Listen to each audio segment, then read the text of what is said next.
Hi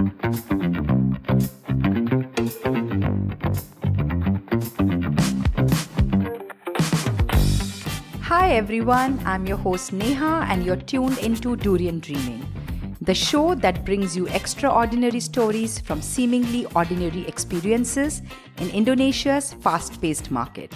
Let's dive into today's conversation with another inspiring guest. Hi everyone. Today on Durian Dreaming, we've got a telecom legend, Ritesh Singh. With over 25 years of experience in the game, he has led giants like Bharti Airtel, Telenor, and now is the Chief Commercial Officer at Indosat Ooredoo Hutchison. Ritesh knows what it takes to scale a telecom empire and keep millions connected in one of the world's toughest markets. But beyond the big titles and billion-dollar deals, he's all about people, innovation, and shaking things up. So without much ado, let's welcome him. Hi Ritesh, welcome to Durian Dreaming. Hi Neha, thanks a lot for inviting me here. We are very excited to have you here, Ritesh. So before we jump into the telecom industry and the vibrant world of Indonesia, tell us how has the journey been for you? I mean, from Bharti Airtel to Telenor and now at Indosat. That's a very good question. It brings me back to my past. Hmm. So Neha, I started my career in India when this mobile phone was getting launched for the first time in India.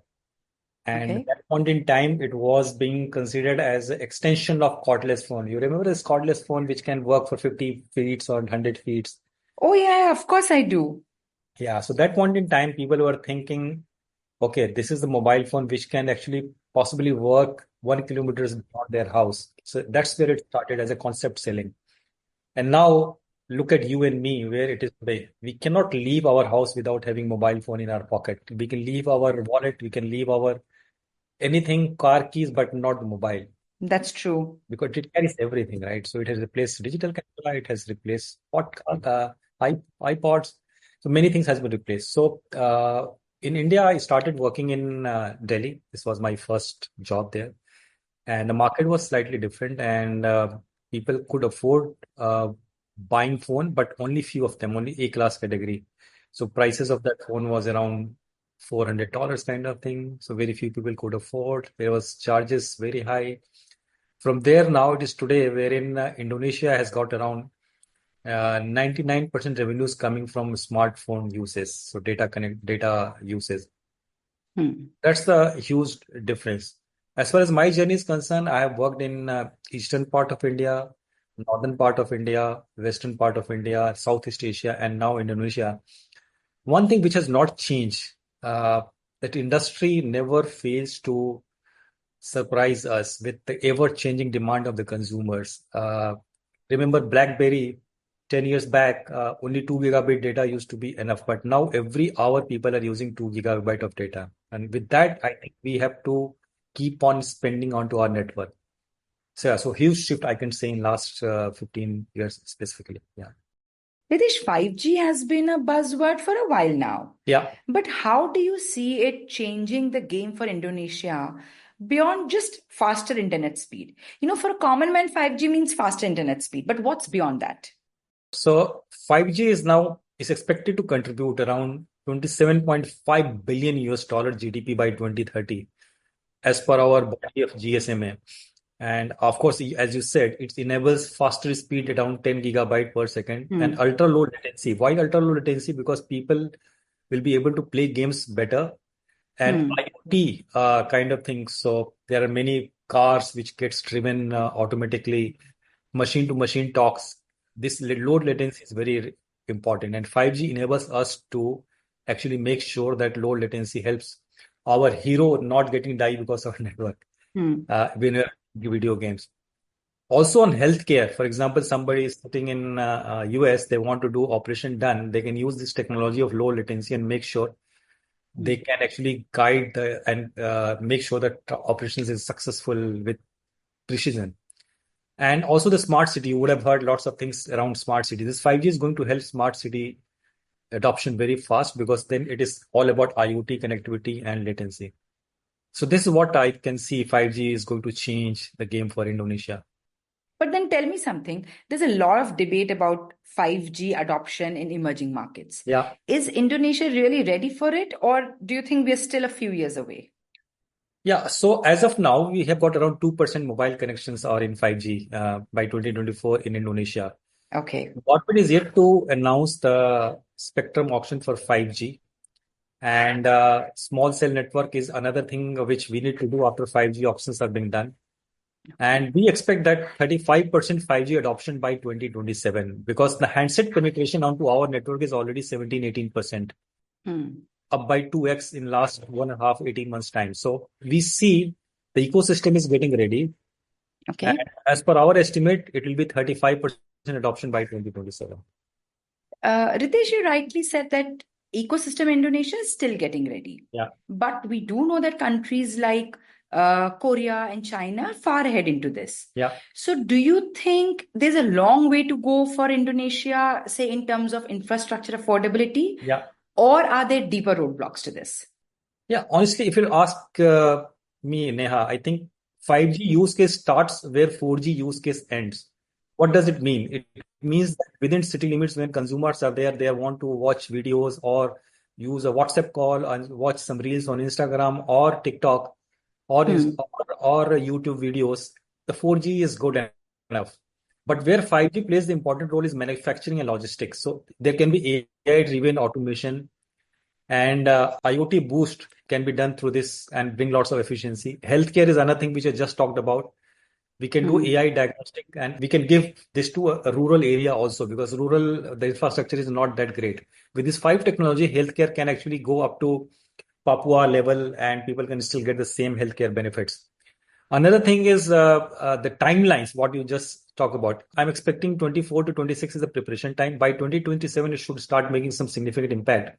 Okay. However, while we do so, we can still see that lots of adoption happening on retail and e-commerce, like AR, VR shopping. For example, you don't need to go to the store to check whether this shirt is looking good on you or not. You can use AR and VR technology through 5G, low latency speed. And that's where we can see retail and e-commerce picking up significantly faster than others. Yeah. So between the sectors that you mentioned, like, e-commerce, healthcare, fintech, manufacturing, Yeah. which one do you think is truly ready to leverage its full potential? I think retail and e-commerce is one thing. And second in line would be healthcare and third will be manufacturing. However, manufacturing, we already have seen some adoption happening there, wherein in mining, we can see a person is sitting in one of the cabin and he's managing to maneuver all the vehicles in this mining area. So that's one area also, especially in South Sulawesi, we see that adoption can move at rapid pace. Okay. Because Indonesia is close to some 17,000 islands? Correct. So what are the biggest technical and economic barriers to closing this gap? Yeah, so mobile network works on a couple of things. One is setting up the radio network, which we can do very easily, but it requires connectivity through main islands, and that's where we require fiber. So under cables, that's the biggest challenge as of now. But we are trying to find out different technologies coming to Indonesia, and many innovation happening on connectivity on fiber. For example, in Indonesia, if we're going to Papua, we can get connectivity through New Papua Guinea or Australia if there's some connectivity. So we're working on any model which can give us cost efficiency and this backbone. So this backbone, like fiber, is one thing which is actually hindering the growth. But looking ahead, the way technology is moving, we should be able to overcome that issue as well. But we will be happy to know that from 76% now we have reached to Indosat has reached to 91% covered population. Yeah. Yeah, 17,000 are total number of island, but every island is not habitable. So covered population is 92% for us now. Oh, wow, that's great. So what role does the government need to play to ensure digital inclusion? And how does Indosat contribute to this mission? I think government can help by supporting the telecommunication company who have already invested in building connectivity infrastructure. Okay. Well, we have got more than 190,000 base stations and democratizing world-class connectivity across the nation. That's another thing which government can do. and build digital capability for Indonesia. For example, we are already working with some of the agencies wherein we are trying to give digital literacy to the people in deep rural areas, and also we are promoting how to use internet and see the world, and how to use internet to empower digital literacy, and making sure, for example, you don't need to be Einstein to be, or don't need to be in Jakarta to create some video contents. You can still be in Bekasi, or you can still be in Banjarmasin, and you can still create those videos through world-class connectivity and upload it nationally. So this is what we are trying to do, and the government can actually join us, which they are already doing in some of the cases, and we can actually make sure that we are empowering Indonesia by training them on digital front. Ritesh, I must tell you, I mean, I had to do a lot of reading to get me up to speed with what's happening in the telecom sector. And I read recently that Indonesian government has pledged to connect all villages by 2025. Yeah. So what policies or partnerships are needed to make this a reality? And how is Indosat contributing to this effort? As I said, our investments are coming. Like last year also, we rolled out sites outside Java where we did not have network before.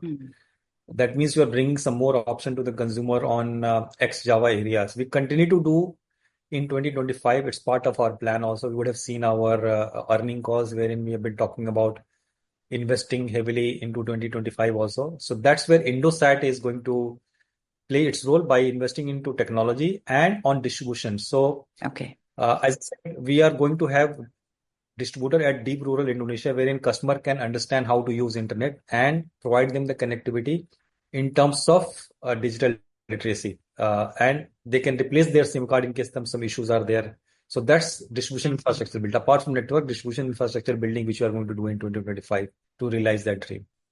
Yeah, so internet access is now probably as critical as electricity and water. Yeah. So should it be treated like a public utility, or should market forces dictate pricing? In my view, people are looking for quality first and connectivity.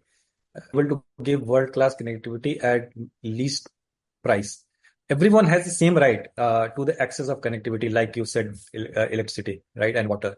And we need to have a healthy and sustainable industry so that we can actually invest in the areas where the connectivity is required the most, because it requires lots of heavy investment. For example, last year our capex guidelines was around 13 trillion rupiah investment into network and other related services. We continue to invest such amount in 2025 also. And if there is a favorable guidelines from the government, of course, we'll give that money back to Indonesia, because we need to be empowering ourselves also first before empowering others, right? So that's where I feel that us and government bodies can come together and join hands together to bring connectivity to deep rural Indonesia. Right, because if you look at countries like India, they have very cheap or very ultra low cost data plans. Yeah. So should Indonesia follow suit and regulate data pricing? Yeah. Or do you think is competition already keeping costs fair? So data price in Indonesia is quite cheap compared to other countries, as compared to India also. I think if the price size is must, it will be followed by better quality. It cannot happen that we are increasing the prices and quality remains the same. That what does it mean? That if you're getting the money from the consumers have got every right to get that money back in form of better quality of service. That's what I believe should be the strategy. But is there a risk of price hike in the future? Now, as I said, price hike is customer should feel, the customer should understand the price hike is for their betterment. That's what I feel, because customer comes first. And if as a company we are able to grow the economy, of course they're looking for better quality services. For example, if somebody is getting, let's say, 100 Mbps speed in Jakarta, and right now we cannot provide that services in Papua because of the connectivity issue, because it requires huge investment. If we have got strong business, then we will definitely go and give the same kind of 100 Mbps kind of speed in Papua as well. So I think if the price hike is there, customers should understand that why it is happening and how they are going to get benefit. If, for example, if I'm raising prices by 5%, customers should get benefit by 10%. Okay. So this is how the philosophy of Indosat is all about. Yeah. Okay, because the competition in telecom industry is pretty fierce. And I mean, we have big players like Telecom, Axiata, Smartfriend, and they all are fighting for market share. So, what is Indosat's unique edge? So we want to be closer to the market, we want to be closer to the consumers, and we want to sell what customer wants rather than what we want to sell. And we want to be going where customers are going rather than expecting them to come to us. So that's the strategy which we are following, and customer first will always be our center of our strategy. Okay. You've seen big telecom mergers in recent years. Yeah. Do you foresee more consolidation in this industry? I think Excel, Axiata, and Smartfren, they have already announced. So this will be in couple of months' time, it will be 3-player market already. So that's how we are. And I think this is a good enough number for customer. It is good for the industry. And if there are 3 operators in Indonesia, it will be competitive. And also at the same time, companies will have enough resources to empower Indonesia in form of giving them better connectivity. Okay. Because Indosat Ooredoo Hutchison was one of the biggest telecom deals in Indonesia. Yeah. Not only in Indonesia, but across the globe also. Yeah, you're right. Yeah. And you are saying with more mergers, we can expect better pricing. Yeah, because there will be consolidation of cost, and that cost, but as a company, we have to make sure that cost saving is going back to the consumer. So are they getting better speed? Are they getting better digital services, or are they getting better fintech product, or better OTT partnership by which they can get cheaper entertainment? So those kind of things which we'll keep on doing. Okay. AI is transforming industries worldwide. Yeah. How is Indosat using AI, A, to improve customer experience, and B, even combat fraud?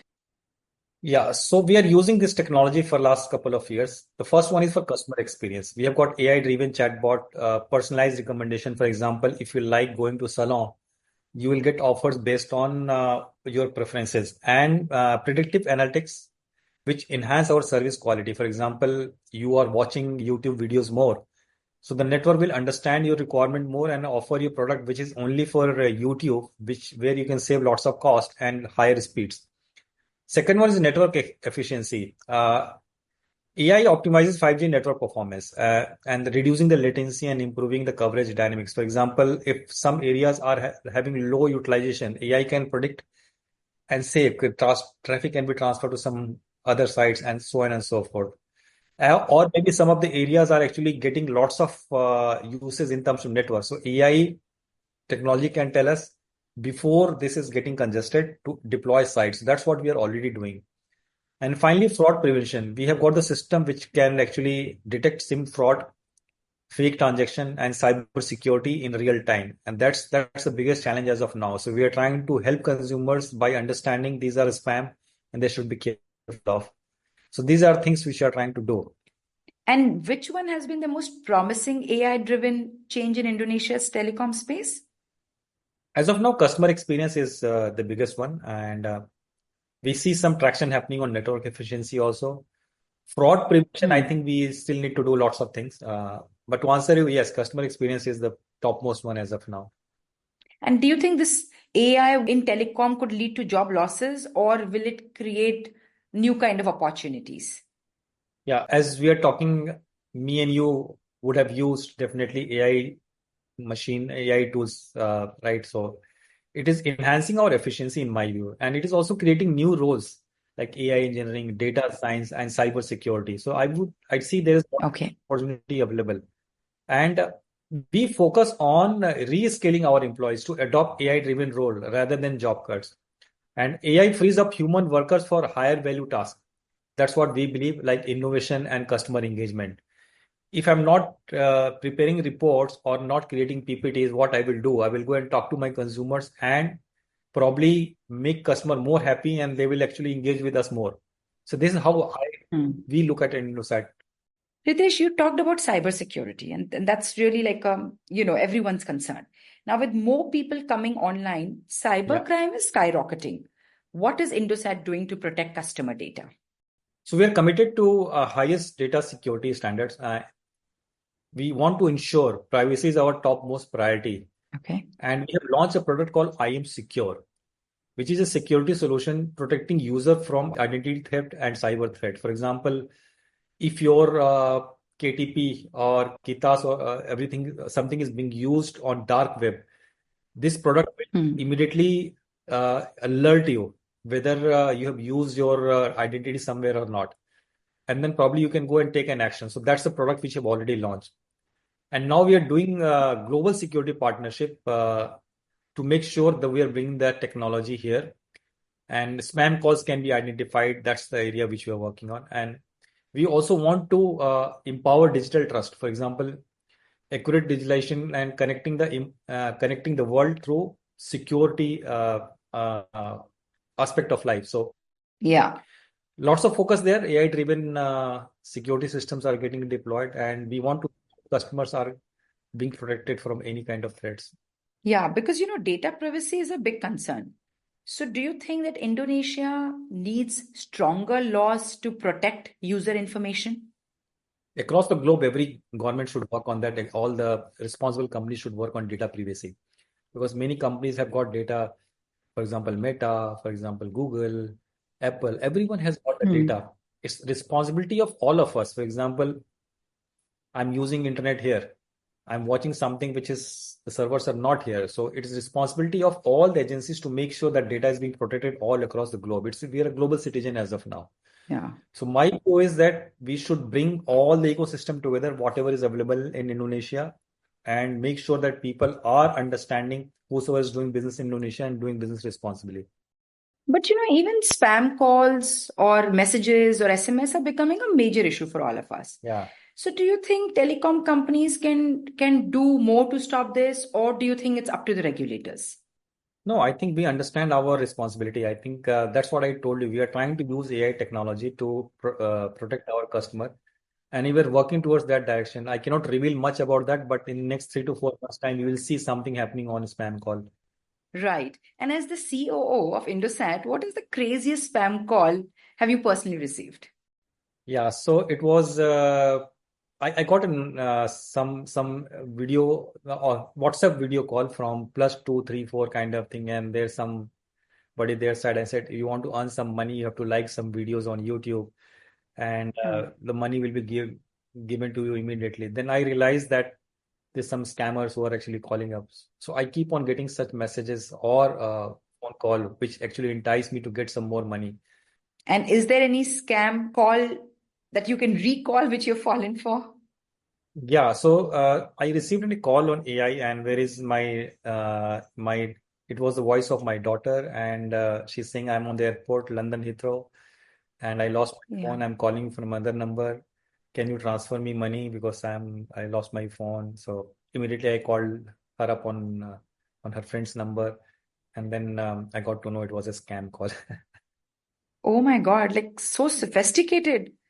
Yeah, and the voice was exactly like my daughter's voice. Yeah. That's really scary. It's so weird that we've gone from being excited about connectivity to really worrying about digital addiction. Yeah. How do telecom companies balance growth with promoting healthy digital habits? Yeah, I think that's a very important question. I think Indosat believes in digital well-being initiatives, and Okay. we are having one initiative. For one of the brands, we have got two brands. One is IM3, second one is 3ID, wherein we go to the schools and we teach students there how to use internet responsibly and how to be safe, how not to get bullied. And at the same time, what should be the actual time for them to use internet? Beyond the point, they should not be using internet. So we have already covered 700-800 schools, and we do our promoters, they go and teach them and how to be mentally stable. When sometimes the girls and boys, they see there's no likes coming onto their post. So we are telling them how to stay calm and how to be using internet responsibly, not to be abusive, and how to be get protection. So this is what we are doing. And apart from that, we are doing AI-driven insights, helping user manage screen time. Okay. And we are doing some analytics, and we are also sending them content filters. So this is what we are already doing from our side for last 2.5, 3 years. Great, Ritesh. One last question. I talked about in the introduction about you're the man who's connecting millions of people. But how does Ritesh disconnect from the usual humdrum of life and gets recharged? That's a very good question.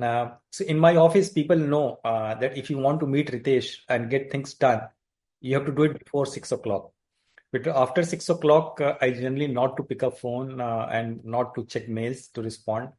And when I go back home, I keep my phone aside, and 2 hours before I go to bed, I don't use my mobile and try to spend time as much as possible with my daughter and wife.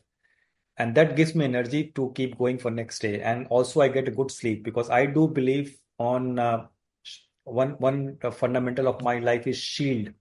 SHIELD. I follow that very, very carefully. And entire team of Indosat, if you ask them, they would know that this is what I keep on talking. S means sleep. Okay. 7 hours sleep is a must for every single day. H means how to handle stress. So every day will not be the same. So stress can be by reducing screen time or maybe speaking to your loved ones more and going out in sun and spending some time.